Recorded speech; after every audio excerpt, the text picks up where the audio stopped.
ಸಿದ್ದರಾಮಯ್ಯ ಅವರಿಗೆ ಇವತ್ತು big day. MUDA ಹಗರಣದಲ್ಲಿ ಪ್ರಾಸಿಕ್ಯೂಷನ್ ಅನುಮತಿ ವಿಚಾರ ಹೈಕೋರ್ಟ್ನಲ್ಲಿ ವಿಚಾರಣೆಗೆ ಬರಲಿದೆ. ನ್ಯಾಯಮೂರ್ತಿ ನಾಗಪ್ರಸನ್ನ ಅವರ ಪೀಠದಲ್ಲಿ ಇವತ್ತು ಮಧ್ಯಾಹ್ನ 2:15ಕ್ಕೆ ಅರ್ಜಿ ವಿಚಾರಣೆ ನಡೆಯಲಿದೆ. ಸದ್ಯ ಸರ್ಕಾರ ಹಾಗೂ ವಿಪಕ್ಷಗಳ ಚಿತ್ತ ಹೈಕೋರ್ಟ್ನತ್ತ ಬೀರಿದೆ. ಸಿದ್ದರಾಮಯ್ಯ ಪರವಾಗಿ ಹಿರಿಯ ವಕೀಲ ಅಭಿಷೇಕ್ ಮನು ಸಿಂಘ್ವಿ ವಾದವನ್ನ ಮಾಡಿದ್ದಾರೆ. ಸ್ನೇಹಮಯಿ ಕೃಷ್ಣ ಪರ ವಕೀಲ ರಾಘವನ್ ಸುದೀರ್ಘವಾಗಿ ಪ್ರತಿವಾದವನ್ನ ಮಂಡಿಸಿದ್ದಾರೆ. ಎಜಿ ಶಶಿಕಿರಣ್ ಶೆಟ್ಟಿ ಇವತ್ತು ವಾದವನ್ನ ಮಂಡಿಸಲಿದ್ದಾರೆ. ಡಿಸಿಎಂ ಡಿಕೆ ಶಿವಕುಮಾರ್ ಅಮೆರಿಕ ಪ್ರವಾಸದಲ್ಲಿದ್ದಾರೆ. ಅಮೆರಿಕ ಅಧ್ಯಕ್ಷೀಯ ಚುನಾವಣೆಗೆ ಸ್ಪರ್ಧಿಸಿರುವಂತಹ ಕಮಲಾ ಹ್ಯಾರಿಸ್ ಪರವಾಗಿ ಡಿಕೆಶಿ ಪ್ರಚಾರ ಮಾಡುವಂತಹ ಸಾಧ್ಯತೆ ಇದೆ. ಕಮಲಾ ಹ್ಯಾರಿಸ್ ಪರವಾಗಿ ಪ್ರಚಾರ ಮಾಡೋದಕ್ಕೆ ಅನಿವಾಸಿ ಭಾರತೀಯರು ಅಮೆರಿಕದಲ್ಲಿರುವಂತಹ ಕನ್ನಡಿಗರ ಮತವನ್ನ ಸೆಳೆಯೋದಕ್ಕೆ ಡಿಕೆಶಿ ಅಮೆರಿಕಾಗೆ ತೆರಳಿದ್ದಾರೆ ಅಂತ ಹೇಳಲಾಗ್ತಾ ಇದೆ.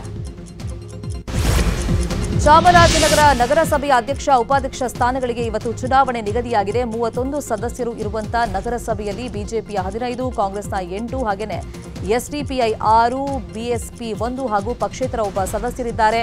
ಕಾಂಗ್ರೆಸ್ ಹಾಗೂ ಎಸ್ಡಿಪಿಐ ಹೊಂದಾಣಿಕೆ ಮಾಡಿಕೊಂಡು ಅಧಿಕಾರದ ಗದ್ದುಗೆ ಹಿಡಿಯೋದಕ್ಕೆ ಪ್ಲಾನ್ ಅನ್ನ ಮಾಡಿಕೊಂಡಿವೆ.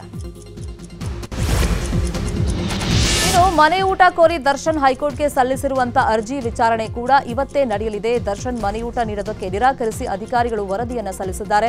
ಪರಪ್ಪನ ಅಗ್ರಹಾರ ಜೈಲು ಅಧಿಕಾರಿಗಳಿಂದ ಈಗಾಗಲೇ ಕೋರ್ಟ್ಗೆ ವರದಿ ಸಲ್ಲಿಕೆ ಆಗಿದೆ. ಇನ್ನೊಂದು ಕಡೆ ನಟ ದರ್ಶನ್ ಪರ ವಕೀಲರು ಇವತ್ತು ಜಾಮೀನು ಅರ್ಜಿ ಹಾಕುವಂತಹ ಸಾಧ್ಯತೆಗಳಿವೆ. ಈಗಾಗಲೇ ಚಾರ್ಜ್ ಶೀಟ್ ಹಾಕಿರುವಂತಹ ಕಾರಣಕ್ಕೆ ಜಾಮೀನು ಕೋರಿ ಅರ್ಜಿ ಸಲ್ಲಿಕೆಗೆ ಸಿದ್ಧತೆಯನ್ನ ಮಾಡಿಕೊಳ್ಳಲಾಗಿದೆ. ಇವತ್ತು ಅಥವಾ ನಾಳೆ ವಕೀಲರ ಮೂಲಕ ದರ್ಶನ್ ಬೇಲ್ಗೆ ಅರ್ಜಿಯನ್ನ ಸಲ್ಲಿಸಲಿದ್ದಾರೆ. ಹುಬ್ಬಳ್ಳಿಯ ಈದ್ಗಾ ಮೈದಾನದಲ್ಲಿ ಪ್ರತಿಷ್ಠಾಪನೆ ಆಗಿರುವಂತಹ ಗಣೇಶನನ್ನ ಇವತ್ತು ವಿಸರ್ಜನೆ ಮಾಡಲಾಗುತ್ತೆ. ಈದ್ಗಾ ಮೈದಾನ ಗಣೇಶ ವಿಸರ್ಜನಾ ಕಾರ್ಯಕ್ರಮದಲ್ಲಿ ಬಿಜೆಪಿಯ ಎಂಎಲ್ಸಿ ಸಿಟಿ ರವಿ ಸೇರಿದಂತೆ ಮತ್ತಿತರರು ಪಾಲ್ಗೊಳ್ಳುತ್ತಾರೆ. ಮಧ್ಯಾಹ್ನ 12 ಗಂಟೆಗೆ ಈದ್ಗಾ ಮೈದಾನದಿಂದ ಮೆರವಣಿಗೆ ಆರಂಭವಾಗುತ್ತೆ.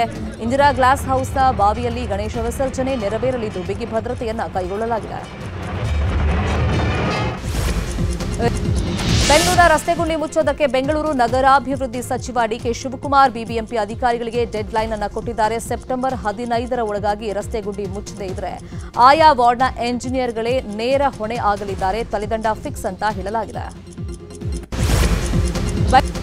ಬೆಂಗಳೂರಿನ ಬ್ಯಾಟರಾಯನಪುರದಲ್ಲಿ ಬಾಮೈದನೆ ಭಾವನನ್ನ ಭೀಕರವಾಗಿ ಹತ್ಯೆಗೈದಿದ್ದಾನೆ. ಮಲ್ಲೇಶ್ವರಂ ಸಬ್ ರಿಜಿಸ್ಟ್ರಾರ್ ಆಫೀಸಲ್ಲಿ ಕೆಲಸ ಮಾಡ್ತಾ ಇದ್ದ ವೆಂಕಟಾಚಲಪತಿಯನ್ನ ಆತನ ಬಾಮೈದ ವಿಶ್ವನಾಥ್ ಚಾಕುವಿನಿಂದ ಇರಿದು ಕೊಲೆ ಮಾಡಿದ್ದಾನೆ. ಆಸ್ತಿ ವಿಚಾರಕ್ಕಾಗಿ ಕೊಲೆ ಮಾಡಿರುವಂತಹ ಶಂಕೆ ವ್ಯಕ್ತವಾಗಿದೆ. ಮಾನಸಿಕ ಖಿನ್ನತೆಗೆ ಒಳಗಾಗಿದ್ದ ಆರೋಪಿ ವಿಶ್ವನಾಥ್ ಕಳೆದ ಕೆಲವು ದಿನಗಳಿಂದ ನಿಮ್ಹಾನ್ಸ್ನಲ್ಲಿ ಚಿಕಿತ್ಸೆ ಪಡಿತಾ ಇದ್ದ ಎನ್ನಲಾಗಿದೆ. ಬಾಗಲಕೋಟೆಯ ಮಹಾಲಿಂಗಪುರ ಪಟ್ಟಣದಲ್ಲಿ ಭ್ರೂಣ ಹತ್ಯೆ ಪ್ರಕರಣ ಬೆಳಕಿಗೆ ಬಂದಿದೆ. ಪಾಟೀಲ ಆಸ್ಪತ್ರೆಯ ಡಾಕ್ಟರ್ ರಾಜೇಂದ್ರ ಪಾಟೀಲ್ ಗರ್ಭಪಾತ ಆರೋಪಕ್ಕೆ ಗುರಿಯಾಗಿದ್ದಾರೆ. ಮುಧೋಳ ತಾಲೂಕಿನ ರನ್ನ ಬೆಳಗಲಿ ಗ್ರಾಮದ ಗರ್ಭಿಣಿಯ ಭ್ರೂಣ ತೆಗೆದ ಆರೋಪಕ್ಕೆ ಸಿಲುಕಿದ್ದಾರೆ. ಅಚ್ಚರಿ ಸಂಗತಿ ಅಂತಂದ್ರೆ ಹೆಣ್ಣು ಮಗು ಅಂತ ಗರ್ಭಪಾತ ಮಾಡಿಸಿದ್ರೆ ಅದು ಗಂಡಾಗಿತ್ತು. ಹೀಗಾಗಿ ಪಾಟೀಲ ಆಸ್ಪತ್ರೆಯ delivery theatre, scanning centre, MRD centre ಎಲ್ಲವನ್ನೂ ಸೀಸ್ ಮಾಡಲಾಗಿದೆ. ಕಲಬುರಗಿಯ ಹನಿ ಟ್ರ್ಯಾಪ್ ಪ್ರಕರಣದ ಎ1 ಪ್ರಭು ಹಿರೇಮಠನ್ನ ಬಂಧಿಸಲಾಗಿದೆ. ಸ್ಟೇಷನ್ ಬಜಾರ್ ಠಾಣೆ ಪೊಲೀಸರಿಂದ ಆರೋಪಿ ಅರೆಸ್ಟ್ ಆಗಿದ್ದು 8 ಆರೋಪಿಗಳ ಪೈಕಿ 2 ಬಂಧನವಾಗಿದೆ. ಉಳಿದ ಆರೋಪಿಗಳ ಬಂಧನಕ್ಕೆ ಪೊಲೀಸರು ಬಲೆ ಬೀಸಿದ್ದಾರೆ. ಚನ್ನಪಟ್ಟಣ ಉಪಚುನಾವಣೆ ಹತ್ತಿರವಾಗ್ತಾ ಇದ್ದಂಗೆ ಜೆಡಿಎಸ್ ಬಿಜೆಪಿ ಜೊತೆಗೆ ಕಾಂಗ್ರೆಸ್ ಕೂಡ ಫುಲ್ ಅಲರ್ಟ್ ಆಗಿದೆ. ಕಾಂಗ್ರೆಸ್ ಮುಖಂಡ ರಘುನಂದನ್ ರಾಮಣ್ಣ ಚನ್ನಪಟ್ಟಣದ ಚಿಕ್ಕಮಳೂರು ಸಮೀಪ ಕಾಂಗ್ರೆಸ್ ನೂತನ ಕಚೇರಿ ಉದ್ಘಾಟಿಸುವ ಮೂಲಕ ಕಾಂಗ್ರೆಸ್ ಸಂಘಟನೆಯನ್ನ ಮತ್ತಷ್ಟು ಚುರುಕುಗೊಳಿಸಿದ್ದಾರೆ. ಡಿಸಿಎಂ ಡಿಕೆ ಶಿವಕುಮಾರ್ ಸೂಚನೆ ಮೇರೆಗೆ ಚನ್ನಪಟ್ಟಣದಲ್ಲಿ ನೂತನ ಕಚೇರಿಯನ್ನ ತೆರೆಯಲಾಗಿದೆ. ಭದ್ರಾವತಿ ವಿಧಾನಸಭಾ ಕ್ಷೇತ್ರದ ಬಿಜೆಪಿ ಮುಖಂಡ ವಿ ಕದಿರೇಶಿ ಕಾಂಗ್ರೆಸ್ ಸೇರ್ಪಡೆಯಾಗಿದ್ದಾರೆ. ಶಾಸಕ ಬಿಕೆ ಸಂಗಮೇಶ್ವರ ಸಮ್ಮುಖದಲ್ಲಿ ಬಿಜೆಪಿ ಬಿಟ್ಟು ಕೈ ಹಿಡಿದಿದ್ದಾರೆ. ಕದಿರೇಶಿ ಜೊತೆಗೆ ಬಿಜೆಪಿಯ ಹಿಂದುಳಿದ ವರ್ಗ ಘಟಕದ ಜಿಲ್ಲಾ ಪ್ರಧಾನ ಕಾರ್ಯದರ್ಶಿಯಾಗಿದ್ದ ಕೆ ಮಂಜುನಾಥ್, ಹಾಲಿ ಬಿಜೆಪಿ ನಗರಸಭಾ ಸದಸ್ಯರಾದ ಅನಿತಾ ಮಲ್ಲೇಶ್, ಶಶಿಕಲಾ ನಾರಾಯಣಪ್ಪ ಅವರು ಕೂಡ ಕಾಂಗ್ರೆಸ್ ಸೇರ್ಪಡೆಯಾಗಿದ್ದಾರೆ. ರಾಜ್ಯ ಸರ್ಕಾರ ಎತ್ತಿನಹೊಳೆ ಯೋಜನೆಯ ಮೂಲ ಉದ್ದೇಶವನ್ನ ಮರೆತಿದೆ ಅಂತ ಕೋಲಾರದಲ್ಲಿ ಮಾಜಿ ಸಂಸದ ಎಸ್ ಮುನಿಸ್ವಾಮಿ ಕಿಡಿಕಾರಿದ್ದಾರೆ. ಸದಾನಂದಗೌಡರು ಸಿಎಂ ಆಗಿದ್ದಾಗ ತಯಾರಿಸಿದ್ದ ಡಿಪಿಆರ್ಗೆ ಆ ಭಾಗದ ಜನರು ವಿರೋಧಿಸಿದ್ರು. ಆದರೆ ಕಾಂಗ್ರೆಸ್ ಸರ್ಕಾರ ಯೋಜನೆಯ ಹಣವನ್ನು ದುಪ್ಪಟ್ಟು ಮಾಡಿಕೊಂಡಿದೆ.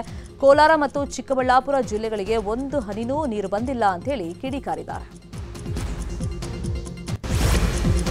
ಯಾದಗಿರಿಯ ದುರ್ಗಾನಗರದ ವಾರ್ಡ್ ನಂಬರ್ 5ರ ಜನರ ಗೋಳಾಟ ಅಧಿಕಾರಿಗಳ ಕಣ್ಣಿಗೆ ಕಾಣಿಸ್ತಾ ಇಲ್ಲ. ದುರ್ಗಾನಗರದ ಜನರ ಬದುಕು ನುಂಗಿದೆ ದೊಡ್ಡಕೆರೆ. ನಿಂತ ನೀರಲ್ಲಿ ಮುಳುಗಿವೆ ದುರ್ಗಾನಗರದ ಮನೆಗಳು.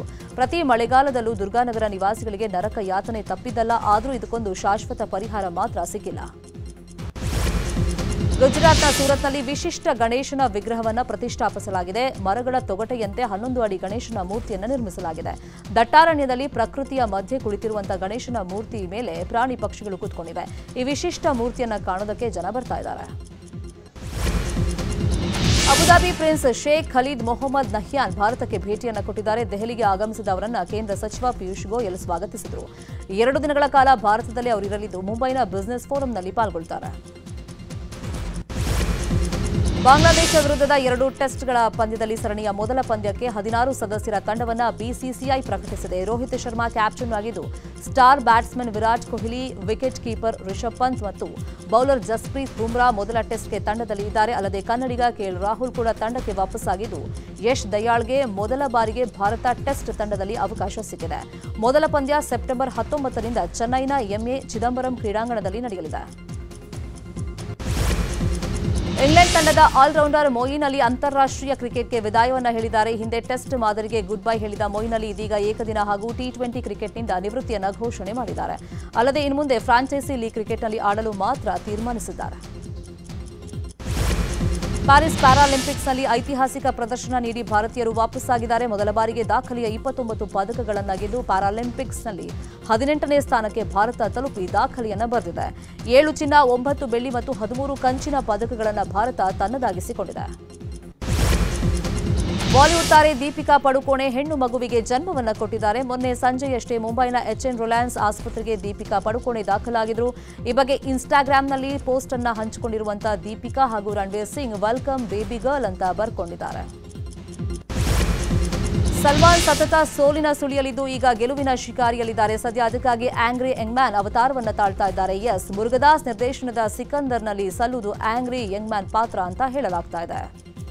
ಕನ್ನಡಿಗರ ನೆಚ್ಚಿನ ನ್ಯೂಸ್ 18 ಕನ್ನಡ ಈಗ ವಾಟ್ಸ್ಆಪ್ನಲ್ಲೂ ಲಭ್ಯ. ಕರ್ನಾಟಕ, ದೇಶ ವಿದೇಶಗಳ 360 ಡಿಗ್ರಿ ಸುದ್ದಿಯ ವಿವರಗಳನ್ನ ನಿಮ್ಮ ಕೈ ಬೆರಳುಗಳಲ್ಲೇ ಪಡಿಲಿಕ್ಕೆ ಈ QR ಕೋಡ್ ಅನ್ನ ಸ್ಕ್ಯಾನ್ ಮಾಡಿ, ನಮ್ಮ ಚಾನಲ್ ಫಾಲೋ ಮಾಡಿ, ನೋಟಿಫಿಕೇಶನ್ ಆನ್ ಮಾಡಿ.